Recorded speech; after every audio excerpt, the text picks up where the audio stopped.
प्रदेश के मुखिया का कहना, एक नमूना दिल्ली में बैठता है, एक लखनऊ में बैठता है। नहीं, नमूने दो दिल्ली में बैठते हैं, एक लखनऊ में बैठता है।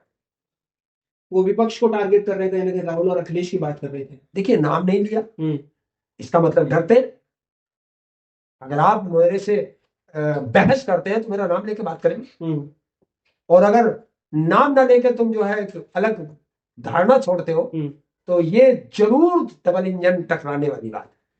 ऐसा नहीं है, उन्होंने खुलकर बोला है। अखिलेश यादव तंज कर रहे हैं कि देखो आप समर्पण कर लिया, कहीं ना कहीं खुद को बता दिया ऐसे करके। मजे ले रहे हैं। मैंने क्या कहा, अगर मैं एक उंगली आपकी तरफ उठाऊंगा तो तीन उंगली मेरी तरफ उठती है। तो नमूने तो दिल्ली में बैठे हैं। ये कैसे शब्द है ये? जनता को टारगेट देना। अच्छा। कि अब एक टारगेट फेल हो गया तो दूसरा टारगेट दे दो, बस जनता उसी में उलझी रहे। कह रहे हैं हिंदुओं की बात नहीं करते आप, बांग्लादेश के हिंदुओं की बात नहीं करते, ना फिक्र करते, ना बोलते हैं उनके बारे में। देखिए, सरकार तुम्हारी, कानून तुम्हारे हाथ में, कार्रवाई तुम लोगों को करनी है, और सवाल हमसे पूछ रहे हो कार्रवाई क्यों नहीं करते? कह रहे विपक्ष वाले बढ़ावा देते हैं। नहीं, विपक्ष वाले अगर बढ़ावा दे रहे हैं तो तुम्हें रोक रखा, इसका मतलब तुम कमजोर आदमी हो जो तुम्हें कोई भी रोक देता है। कार्रवाई करो। देश का प्रधानमंत्री ने आज तक बोला क्या बांग्लादेश में? बोले?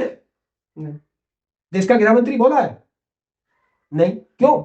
जिसके हाथ में पावर है विदेश में, वही तो बात कर सकते हैं। हम लोग हिंदुस्तान में रहकर हिंदुस्तानियों की तो बात कर सकते हैं।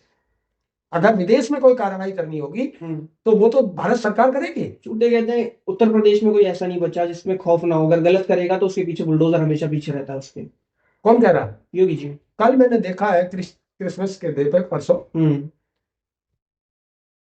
कैसे चर्चों में हुड़दंग मचाया गया। धर्म प्रेमी लोग थे वो, वेस्टर्न कल्चर नहीं चाहते हैं। नहीं चाहते तो देश का प्रधानमंत्री कैसे गया चर्च में?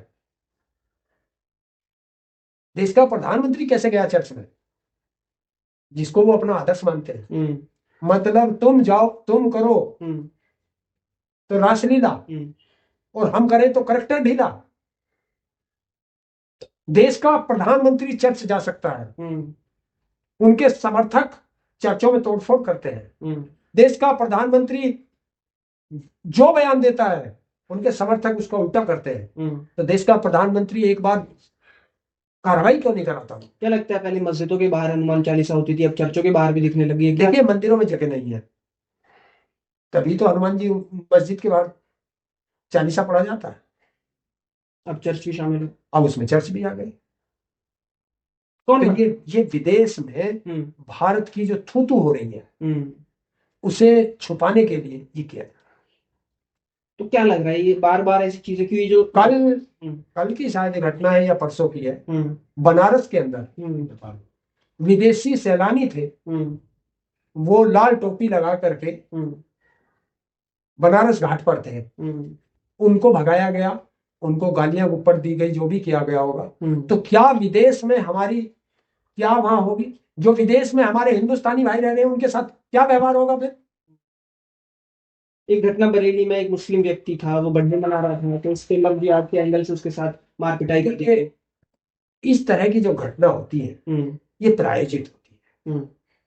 कोई व्यक्ति अगर मुस्लिमों से इतनी ही नफरत है तो बताइए, शहनवाज हुसैन के साथ ये दिवाली और ईद क्यों मनाने जाते हैं?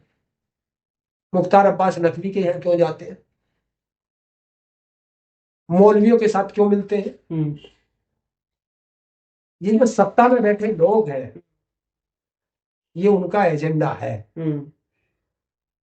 तो सवाल वही, दोबारा से वही शायद शुरू हो जाते हैं, लेकिन चाह क्या रही है भाजपा? चुनाव। अच्छा।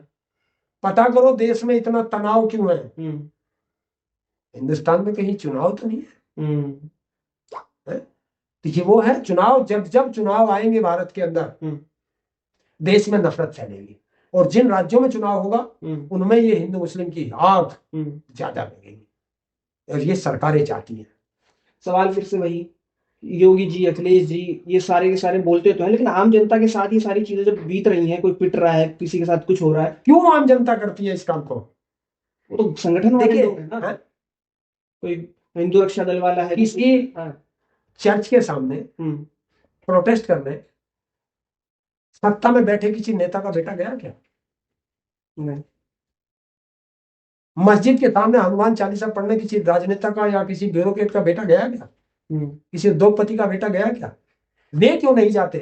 क्या उनको धर्म की चिंता नहीं है? क्या वो प्रोटेस्ट नहीं कर सकते? वो यहां हमारे अंदर धर्म का और ये इस तरह का मंदिर के आगे, मस्जिद के आगे, चर्च के आगे ये गलत धारणा फैलाने का हमारे अंदर ये धारणा पैदा कर रहे हैं, और उनके बेटे उन्हीं क्रिश्चियनों के स्कूल में पढ़ रहे हैं विदेशों में, उन्हीं क्रिश्चियनों के साथ और उन्हीं मुस्लिम लोगों के साथ वो व्यापार कर रहे हैं।